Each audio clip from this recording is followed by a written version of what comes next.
আইনজীবী সমিতির সাবেক সভাপতি, দুদুবরের সভাপতি এবং সম্পাদক, এই বারের নিয়মিত প্র্যাকটিশনার এবং বরিশালে যারা আমরা আদালতে কর্মরত আমাদের অভিভাবক অ্যাডভোকেট তালুকদার মোহাম্মদ ইউনূস জিআর 714/2024 মামলায় হাজির হয়েছেন। মাননীয় আদালত সার্বিক বিবেচনায় মামলার গুণাগুণ বিশ্লেষণ করে তাকে পুলিশ রিপোর্ট দাখিল না হওয়া পর্যন্ত জামিন মঞ্জুর করেছেন। আচ্ছা, এই মামলাটি মূলত কি মামলা ছিল? এই মামলাটা ছিল একটা মারামারির মামলা। এটা মারামারির মামলা ছিল, 7 বছর আগের ঘটনা।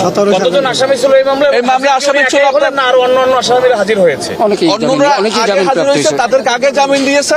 আর লার্নেড অ্যাডভোকেট তালুকদার মোহাম্মদ ইউনূস আজকের হাজির হয়েছে, তাকে আজকে জামিন দিয়েছে স্বেচ্ছায়। রাষ্ট্রপক্ষ কি জামিনের কোনো আপত্তি করছে? তারা উভয় পক্ষের শুনানি গ্রহণ করে আদালত মামলার গুণাগুণ বিবেচনা করে জামিন মঞ্জুর করে। গণমাধ্যমের সাথে কথা না বলে তড়িঘড়ি করে চলে যাওয়া, শারীরিকভাবে খুবই অসুস্থ। আওয়ামী লীগের সাধারণ সম্পাদক, আপনি জানেন 5 আগস্টের পরে আওয়ামী লীগের যে অবস্থাটি, 5 আগস্টের পরের যে সরকার ছিল সেই সরকার সারা বাংলাদেশে তাণ্ডব করেছে। আপনারা দেখেছেন তারা এমন কোনো কাজ নাই যে কাজ তারা না করছে, নির্যাতনমূলক কাজ। সুতরাং সেই কাজ থেকে দূরে থাকার জন্য তিনি আসেন না আদালতে। নিরাপত্তা ছিল না, আমাদের কোনো নিরাপত্তা ছিল না। সারা বাংলাদেশ ছিল একটা কারাগার, তিনি সেই বাংলাদেশের কারাগারে বন্দী ছিলেন। তালুকদার মোহাম্মদ ইউনূস সাহেব, যিনি নৈশ ভোটের সময় বরিশালের এমপিও হয়েছিল সেই, এবং যিনি মনহরণী ডাইনি, ছলনাময়ী ডাইনি শেখ হাসিনার খুব কাছের লোক, নৈশ ভোটে বরিশালের এমপি হয়েছিলেন। আর তিনি আজকে একটা মোকদ্দমার 3 নম্বর আসামি। মোকদ্দমায় জামিন অযোগ্য ধারা ছিল, তিনি আত্মসমর্পণ করেছেন। বিজ্ঞ অতিরিক্ত মেট্রোপলিটন ম্যাজিস্ট্রেট বরিশাল তার জামিন মঞ্জুর করেছেন।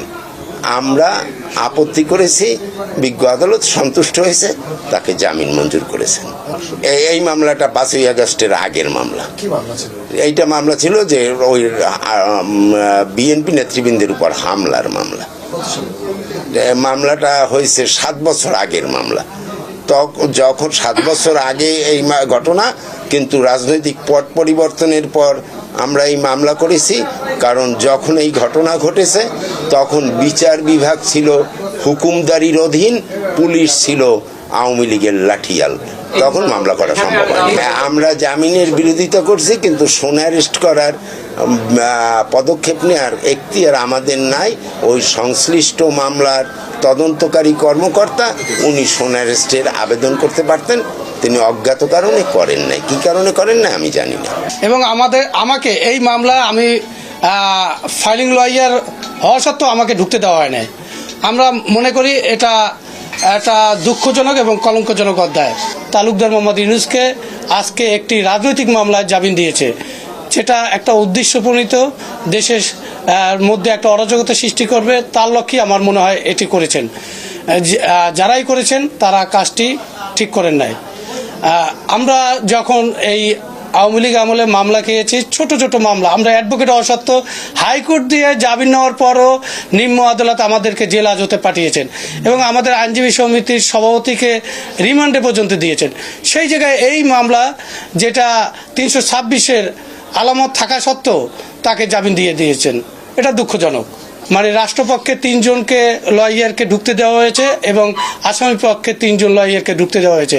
সে জায়গায় যে আমি এই মামলার ফাইলিং লয়ার, আমাকে ঢুকতে দেওয়া হয়নি। তাতে আমরা মনে করি যে এটা আপোষ মীমাংসার জামিন। আপনার বক্তব্য কি স্যার? আপনার